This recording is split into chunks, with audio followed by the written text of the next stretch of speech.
So welcome everyone. तो फिर से मैंने जैसे बोला आपको सारे ट्रूथ टेबल अच्छे से याद रहने चाहिए, तभी हम एक्सरसाइज अच्छे से सॉल्व कर पाएंगे। फिर से सारे टेबल आप याद रखो, उसको एकदम बाय हार्ट कर लो। ओके, कंजंक्शन एंड का टेबल, डिसजंक्शन और का table, single implication, double implication और निगेशन। ओके, चलो अभी क्वेश्चन 2 से हमें एक्सरसाइज सॉल्व करना है। Question number 2, right the following compound statement symbolically. तो सिंबॉलिकली लिखने के लिए हम क्या करते हैं, उसके जो जो सिंपल स्टेटमेंट है उसको पी क्यू लेते हैं, और बीच में एंड है, और है, इफ एंड ओनली इफ है, इफ देन है, वो हम चेक करते हैं। ओके, और वहां से हम सिंबल डिनोट करते हैं। तो अभी हम क्वेश्चन नंबर 2 सॉल्व करेंगे। तो चलो give heading exercise 1.1। Exercise 1.1 question number 2। हम डायरेक्टली सॉल्यूशन लिखेंगे बेटा, आपको भी नोटबुक में डायरेक्ट सॉल्यूशन लिखने हैं। क्वेश्चन तो बुक में है ही, पीडीएफ आपके पास है ऑलरेडी। ओके, अभी क्वेश्चन 2 का फर्स्ट, जैसे हम आंसर शीट में लिखते हैं ना डायरेक्ट सॉल्यूशन, वैसे ही लिखने हैं, क्वेश्चन लिखने का जरूरत नहीं है। तो हमें क्या करना है, इनको सिंबॉलिकली लिखना है। पहला स्टेटमेंट दिया है, Nagpur is in Maharashtra and Chennai is in Tamil Nadu. तो इसमें जो पहला स्टेटमेंट है उसको हम पी बोलेंगे। सो लेट पी, पी मतलब पहला स्टेटमेंट क्या दिया है बेटा, Nagpur is in Maharashtra. Simple statement A है पहला, तो ये लिखो, P is Nagpur is in Maharashtra. Nagpur Maharashtra में है, ये ट्रू है कि फॉल्स है, यही पे लिख लेते हैं, ये ट्रू है। ओके, दूसरा स्टेटमेंट, सिंपल स्टेटमेंट जो है उसको क्यू लेंगे, small Q. Chennai is in Tamil Nadu. Okay, small Q लिया, स्मॉल क्यू है, चेन्नई इज इन तमिलनाडु। ये ट्रू है या फॉल्स है बेटा, ये ट्रू है। तमिलनाडु का कैपिटल जो है वो चेन्नई है, उसको मद्रास बोला जाता था पहले। तो चलो दोनों ट्रू है। अभी बीच में क्या लगाया गया, एंड। तो हमें बस सिंबॉलिकली लिखना है, इसका ट्रूथ वैल्यू लिखने का कोई जरूरत नहीं है, फिर भी मैं ट्रूथ वैल्यू भी बता दूंगा। चलो, तो Nagpur is in Maharashtra and Chennai is in Tamil Nadu, बीच में कौन सा लेटर यूज किया है, एंड। एंड, तो therefore symbolic form of given statement क्या आएगा बेटा, P and Q। बस यही आंसर है, समाप्त। आंसर हो गया। हाँ, अगर इसमें ट्रूथ वैल्यू पूछा गया तो फिर आप लिख सकते हैं कि हियर, ये मैं एक्स्ट्रा बता रहा हूँ, एक्स्ट्रा है ये आपके लिए है extra. Here P and Q are having truth values as T and T, दोनों ट्रू है, and therefore P and Q is equivalent to true and true is equivalent to true। दोनों अगर ट्रू है तो ये ट्रू आता है। ठीक है, ये दोनों लाइन आपको अभी सॉल्यूशन में लिखने का जरूरत नहीं, मैं एक्स्ट्रा बता दिया इसको। अगर ट्रूथ वैल्यू भी पूछा गया तो ऐसे लिखने का। ओके, अभी समझ में आया होगा। तो सिंबॉलिकली लिखना अच्छे से जरूरी है। तो अभी आपको हर एक क्वेश्चन में लिख के नहीं बताऊंगा हर बार, क्योंकि बहुत सारे क्वेश्चन है, इसमें बहुत टाइम चला जाएगा। बाकी के कुछ क्वेश्चन आप होमवर्क ले लो, ठीक है। तो इसमें से आपको जो भी डिफिकल्ट जा सकता है वही मैं अभी लिख के दूंगा सॉल्यूशन, बाकी के आप खुद सॉल्व कर लेना। दूसरा क्वेश्चन है, ट्राइंगल इज इक्विलैटरल और आइसोस्केलर।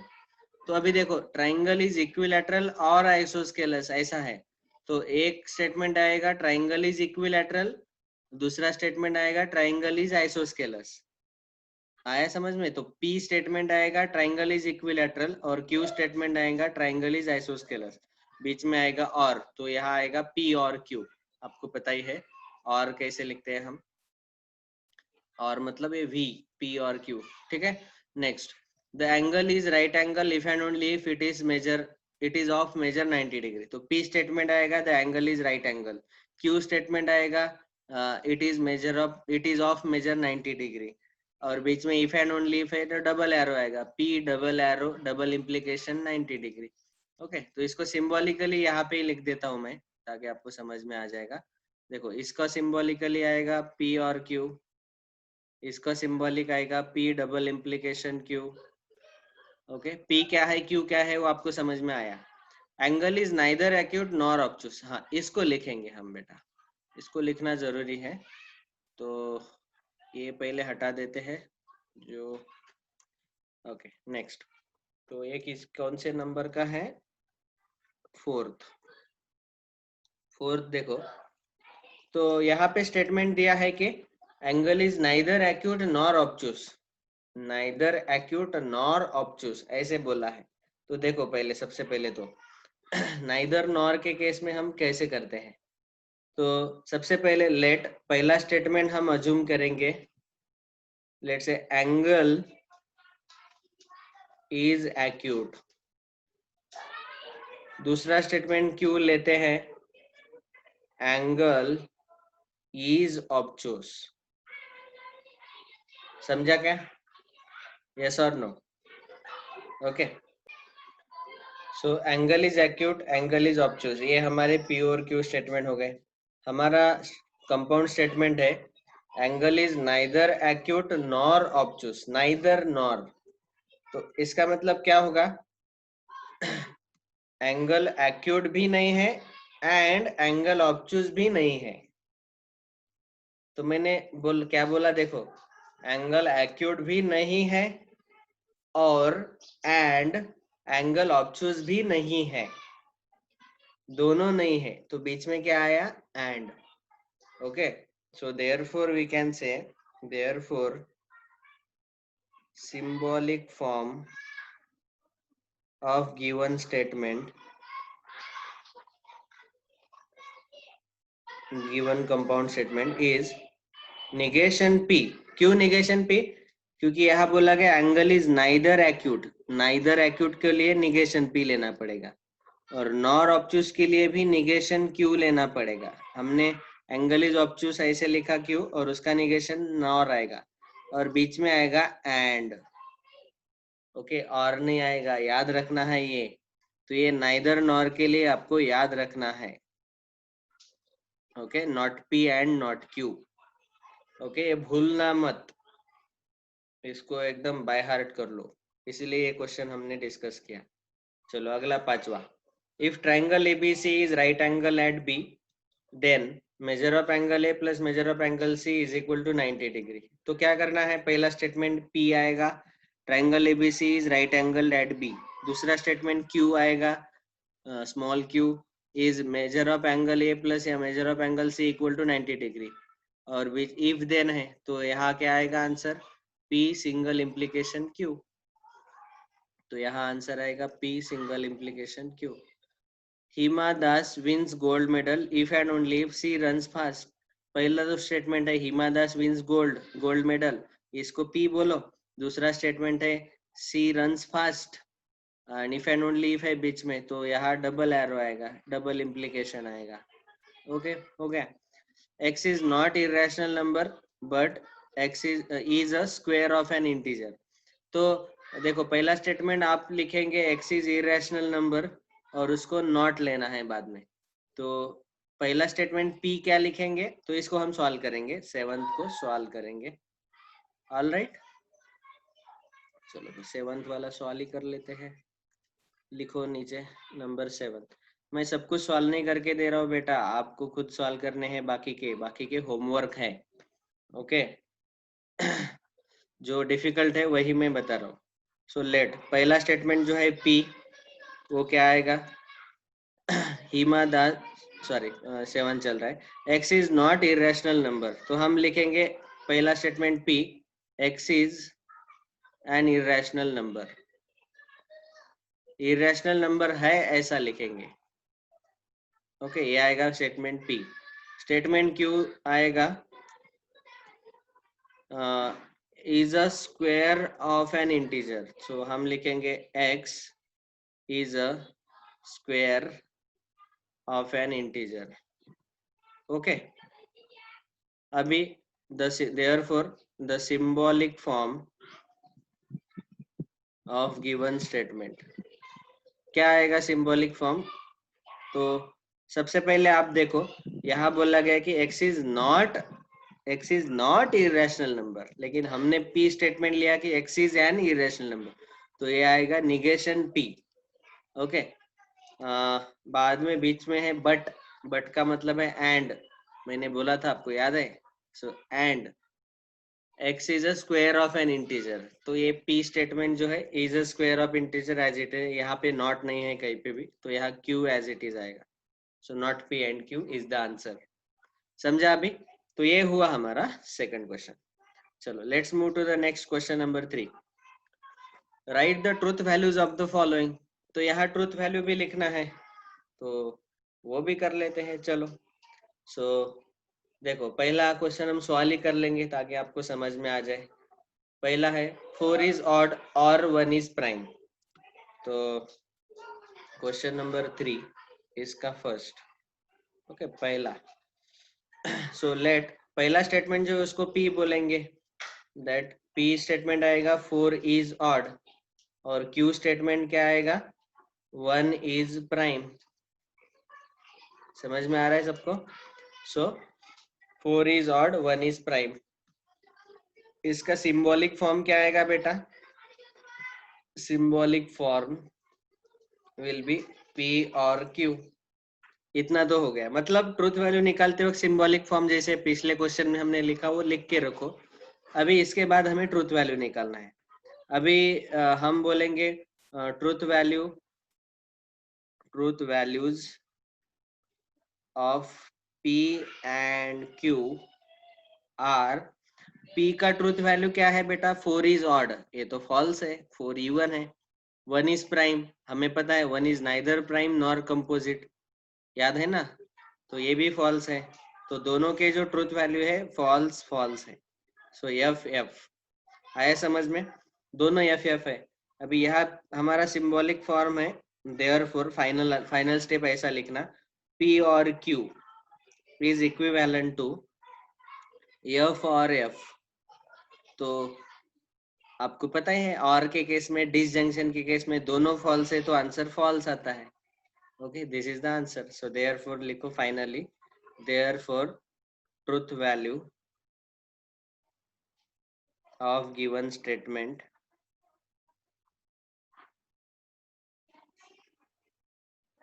is capital F false. समझा सब लोगों को. ये हुआ पहला क्वेश्चन. बस ऐसे लिखना है as short as possible. चलो दूसरा क्वेश्चन. अभी कुछ कुछ वर्ड ओरली सॉल्व कर लेंगे. तो यहाँ पे मैं लिख के देता हूँ. देखो 64 इज अ परफेक्ट स्क्वायर, तो इसको P बोलेंगे और ये ट्रू है. परफेक्ट स्क्वायर है ना 8 का square. And 46 is a prime number, 46 prime number नहीं है, तो ये फॉल्स आएगा. मतलब यहाँ सिंबॉलिकली आएगा P एंड है, सॉरी एंड इसको इरेजर से हटा दो. तो यहाँ है P एंड Q. इसका ट्रूथ वैल्यू पहले P का है ट्रू एंड दूसरा है F. तो ये T ट्रू एंड फॉल्स, एक ट्रू एक फॉल्स है, तो एंड के केस में वो फॉल्स ही आएगा. एंड के केस में आपको याद रखना है कि दोनों ट्रू है तभी ट्रू आता है, नहीं तो वो फॉल्स आएगा. ठीक है, तो ये हुआ इसका आंसर दूसरे का. समझा ना. अभी सॉल्यूशन कैसे लिखना है, या ऐसे लिखना है जैसे हमने ये पहले क्वेश्चन का लिख के दिया ये. ओके, ये जो लिख के दिया हमने ऐसे पूरा लिखना है. आप पूरा ऐसा लिखो, मेरे जैसा मत करो. ओके, बाद में third question 5 is a prime number and 7 divides 94. तो अभी देखो 5 इज अ प्राइम नंबर, ये Q P स्टेटमेंट है, और यहाँ पे एंड है 7 डिवाइड्स 94, तो ये भी P एंड Q ही है. अभी पहला P जो है 5 इज अ प्राइम नंबर, ये ट्रू है ना, 5 प्राइम नंबर है, तो यहाँ T आएगा. एंड बीच में 7 डिवाइड्स 94, 94 को अगर 7 से डिवाइड किया तो 3 रिमाइंडर 3 आता है, क्योंकि 13 7 जा 91 आता है, तो 94 से डिवाइड नहीं होगा, तो ये फॉल्स है। फॉल्स क्यों है समझा ना? रिमाइंडर 0 आना चाहिए। 94 डिवाइडेड बाय 7, अब चेक करके देखो रिमाइंडर 3 आता है, तो यहाँ ट्रू एंड फॉल्स जो है ये फिर से फॉल्स आएगा, क्योंकि एंड के केस में आपको पता है दोनों ट्रू है तभी ट्रू आएगा, नहीं तो फॉल्स। बाद में it is not true that 5 - 3i is a real number. हाँ, इसको सॉल्व करेंगे, थोड़ा सा अलग वाला है ना, इसलिए। तो क्वेश्चन 3 में हमने ये सब हटा देते हैं। क्वेश्चन 3 में हमने अब तक कौन कौन सा सॉल्व किया? पहला, दूसरा, तीसरा हो गया, चौथा। सो फोर्थ वन, नंबर 4, क्वेश्चन 3 का फोर्थ। तो अभी यहाँ पे देखो एक ही स्टेटमेंट है actually, 5 - 3i is a real number, ये स्टेटमेंट है, और इसको बोला गया it is not true that. तो एक्चुअली हम क्या करेंगे, लेट ये जो गिवन स्टेटमेंट है उसको p बोलेंगे। p क्या आएगा? 5 - 3i is a real number. Okay, 5 - 3i is a real number. Okay, अभी it is not true that, इसका मतलब है उसका हमें निगेशन लेना है, समझा ना? नॉट ट्रू मतलब इसको फॉल्स करना है, तो देयरफॉर सिंबॉलिक फॉर्म क्या आएगा? Symbolic form will be negation p। जब भी it is not true that लगाया गया स्टेटमेंट के सामने, तो वो निगेशन आएगा उसका, समझा? तो अभी ये निगेशन p है। अभी हमें क्या पता है? Truth value of p is, इस स्टेटमेंट p का ट्रूथ वैल्यू क्या है? देखो, 5 - 3i is a real number. नहीं, ये रियल नंबर नहीं है, ये कॉम्प्लेक्स नंबर है, क्योंकि यहाँ i है। i का वैल्यू आपको पता है ना, √(-1). तो ये इसीलिए ये कॉम्प्लेक्स नंबर है, तो ये इसका ट्रूथ वैल्यू क्या आएगा? False. Okay, truth value of p is false, so therefore negation p will be equivalent to negation f will be equivalent to 2। negation false का negation true आता है, so therefore we can say truth value of given statement is capital T। ये final answer क्या आया? True आया। समझा सब लोगों को? तो ऐसे लिखना है। फोर्थ हो गया। अभी फिफ्थ वाला देखो, इसको यहीं पे सॉल्व कर लेते हैं। 3 × 5 8, 5 3 जा 15 आता है, मतलब ये फॉल्स है पहला वाला। 3 + 5 15, ये भी फॉल्स है। तो अभी इफ देन है, तो यहाँ आएगा p सिंगल इम्प्लीकेशन q, लेकिन दोनों फॉल्स है, तो फॉल्स इम्प्लाइज फॉल्स, तो ये तो ट्रू ही आएगा, क्योंकि आपको पता है कि सिंगल इम्प्लीकेशन में पहला ट्रू और दूसरा फॉल्स है, वही फॉल्स आता है, बाकी के सारे ट्रू आते हैं, तो ये ट्रू आएगा। समझा? तो ऐसे आएगा आंसर, आपको पूरा लिखना है। p statement 3 × 5 = 8, q statement 3 + 5 = 15, symbolic form p implies q, उसके ट्रूथ वैल्यूज f है, तो सिंगल इम्प्लीकेशन का ट्रूथ वैल्यू ट्रू आएगा। ऐसे सब कुछ लिखना है, मैं ये शॉर्ट में बता दे रहा हूँ, हिंट बता दे रहा हूँ। मिल्क इज व्हाइट, तो ये तो ट्रू है। If and only if sky is blue, ये भी ट्रू है, और दोनों का इफ एंड ओनली इफ मतलब डबल इम्प्लीकेशन है, तो यहाँ आएगा p डबल इम्प्लीकेशन q और t, दोनों ट्रू ट्रू है, और दोनों सेम रहते हैं। डबल इम्प्लीकेशन का याद आया आपको? दोनों अगर सेम है तो वो उसका आंसर t आता है, दोनों अलग अलग है तो उसका आंसर फॉल्स आता है। समझा? Last, 24 is a composite number, A true है। 17 इज अ प्राइम नंबर, ए भी ट्रू है, और बीच में और है, तो p और q ये सिंबॉलिक फॉर्म आएगा, इज इक्विवेलेंट टू t और t, तो इसका आंसर आएगा ट्रू। समझा? तो फाइनल ट्रूथ वैल्यू आएगा t। अभी क्लियर हो गया? बीच बीच में जहां पे मैंने बीच में रब कर दिया था, आप वीडियो पॉज करके वो लिख लेना अच्छे से, ठीक है? Thank you very much. तो यहाँ से हमने थर्ड क्वेश्चन कंप्लीट कर लिया। अगले पार्ट में फोर्थ और फिफ्थ क्वेश्चन ले लेंगे। Thank you.